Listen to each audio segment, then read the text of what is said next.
So I'm back to my vlog just because earlier while I was outside I was contemplating about this whole community quarantine period or this whole pandemic that's all over the world. There's no escape. Everyone's really it's affecting communities not just because of the people that's being currently investigated or suspected with the virus, but also because of how businesses, how the government, and how every household is being very cautious about the spread of the virus. I was asking myself, where would this lead us to? Where will this? What's next? I've also asked myself, are people aware of what's the next step, or what's the thing? What are the things that we need to do right now? Well, I'm sure everybody's aware that we should be observing safety precautions, social distancing, and other stuff.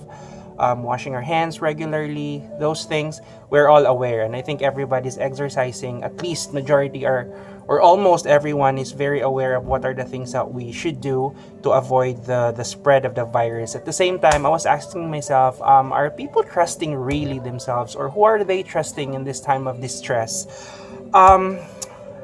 Well, to answer the first question I have in my mind, which is where this pandemic will lead us to, I think this whole thing will all lead us to the feet of Jesus, or it will all lead us to the Lord or to God. Because I know at some point in your life, or in this whole community quarantine, or in this whole scare of coronavirus, you have always, or you've asked yourself, or you've told God, maybe you didn't mention it, or you did not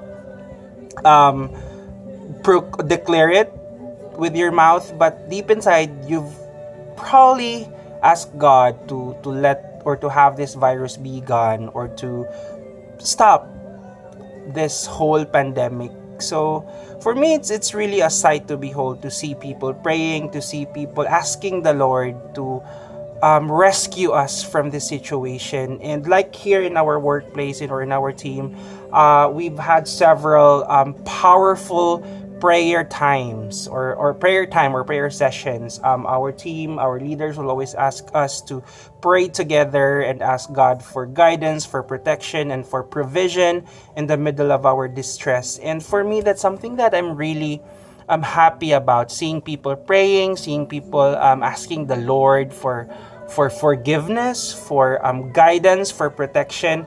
I think we all have to consider it. We always have to remember that the Lord is the Alpha and the Omega. He's the beginning and He's the end. He knows the ending already. That's why all we have to do is, aside from, of course, the things that we can do to protect ourselves, like the government has been telling us those things. Of course, we're aware of that and we've been doing it. The most important thing that we have to consider is to have that childlike faith, to always put our trust in God.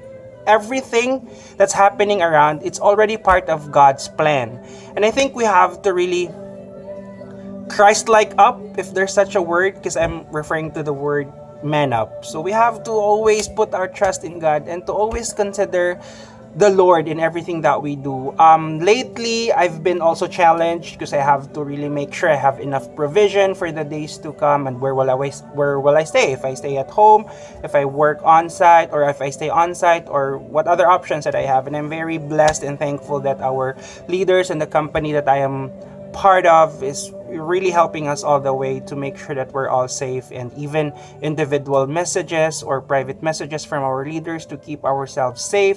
That's really sweet, and I'm grateful that our leaders are really taking care of us. At the same time, I think something that's really helping me all these days and weeks that we've been experiencing this scare is my trust on God of everything. I mean, if you ask me if I'm scared, I cannot say directly yes, because there's a huge part in me that's saying that I'll be safe because God is there. I know it's different when you have someone that you know, or a family member is affected with the virus. At the same time, and I'm thankful, and I'm praying for those people who are affected. I'm praying for them every night, for their safety and for fast recovery.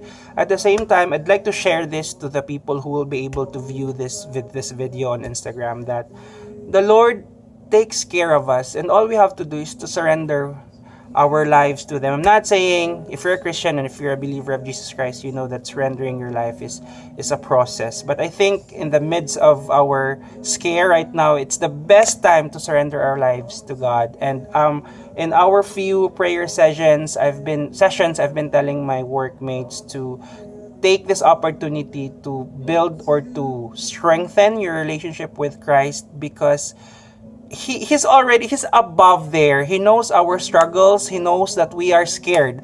All we have to do is to be like a child to our Father, which is God, and tell him that, God, we're scared, help us, rescue us. So just always put that in your mind, that God is there. He's not blind. He sees us. All you have to do is to ask for wisdom. Lord, what's the next step that we are going to do? Earlier, I was also contemplating about whether I would stay here at our workplace, because our company has been providing necessary stuff for us to just stay on site, or if I will stay at home.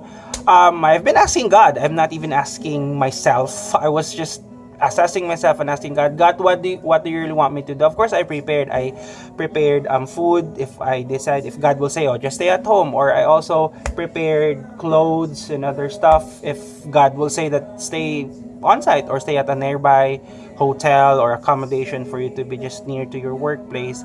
I've asked God to really, Lord, lead me, give me wisdom as to what to decide, or how to deal with this thing. And he's giving me options. He opened doors. Like people offered of different options to me, and I've been asking the Lord to really make sure that wherever He wants to put me in the middle of this distress, it's something that He really prepared for me, and I believe that He really has the best for me, and He has the best for everybody. How do you respond with how do you respond with the threat of being affected, or the threat of this whole thing?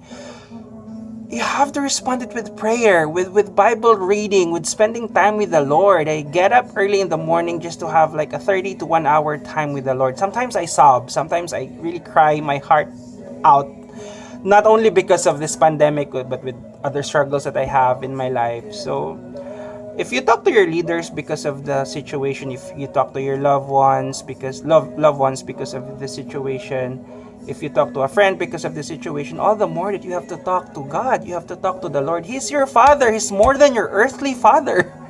There are things that, we can do, other things can do for us, but how much more if it's God who's gonna do things for us? So, I feel strongly about faith, definitely because I'm a believer of Jesus Christ. He rose from the dead 3 days after He was crucified.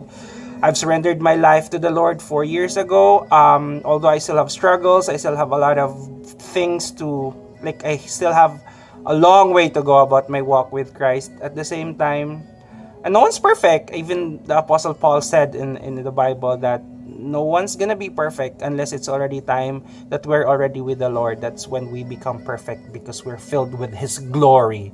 We are His glorious being is already being experienced by people who are already with the Lord, like my father is already with the Lord. So if you ask me if I'm,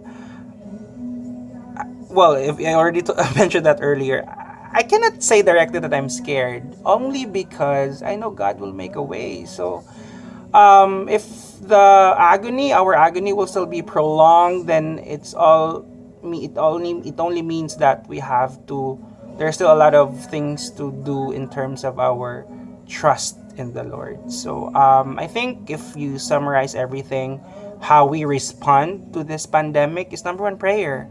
Well, of course, I would just like to give a disclaimer that, of course, God already provided opportunities for us to be safe physically, like the government measures, or the safety measures that the government and DOH or WHO have been telling us. At the same time, more than that, I think trusting the Lord and leading back ourselves to the feet of Jesus is something that is really important in this hard ordeal that we are facing right now. So prayer time.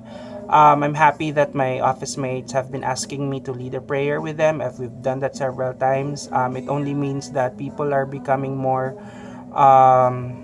inclined to praying to God, to Jesus Christ. And it's for me, it's really important. It's one of the most important thing that happened in the past few days. If you're scared, God is with you. God would always cast your fear unto the Lord, and He will rescue you. It's in the Bible. So yeah, always pray. And I'm glad that we're only two here right now. It's already like 1:17 a.m. My colleague here played the Christian song, and it reminded me of, yeah, you know what? It's very comforting to hear those songs because it's an assurance. It's like your love song from the Lord, and it's assuring you that everything will be good in the long run. I mean, like in the end. So just trust Him, trust the Lord. That's it.